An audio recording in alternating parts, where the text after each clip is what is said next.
ৰঞ্জন দৈমাৰী সহ আন কেডাৰ ছগৰাকী তেওঁলোকৰ এতিয়াও জেলত আছে। তেওঁলোকক মোকলাই দিব লাগে।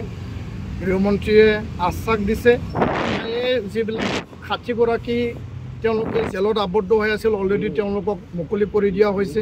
ইয়াৰ কাৰণে মই দেশৰ গৃহমন্ত্ৰী ডাঙৰীয়া আৰু অসমৰ মাননীয় মুখ্যমন্ত্ৰী ডক্টৰ হিমন্ত বিশ্ব শৰ্মা ডাঙৰীয়া, দেশৰ গৃহমন্ত্ৰী অমিত শ্বাহ ডাঙৰীয়াক ধন্যবাদ মই জনাইছোঁ। NIA কেছটো নিজৰ অধীনত আনি পেলাই তেওঁলোকক জেলৰ পৰা মুকলি দিয়াৰ কাৰণে।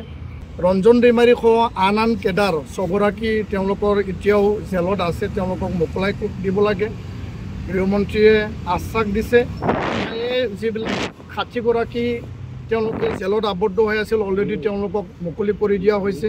ইয়াৰ কাৰণে মই দেশৰ গৃহমন্ত্ৰী ডাঙৰীয়া আৰু অসমৰ মাননীয় মুখ্যমন্ত্ৰী ডক্টৰ হিমন্ত বিশ্ব শৰ্মা ডাঙৰীয়া, দেশৰ গৃহমন্ত্ৰী অমিত শ্বাহ ডাঙৰীয়াক ধন্যবাদ মই জনাইছোঁ। NIA কেছটো নিজৰ অধীনত আনি পেলাই তেওঁলোকক জেলৰ পৰা মুকলি দিয়াৰ কাৰণে।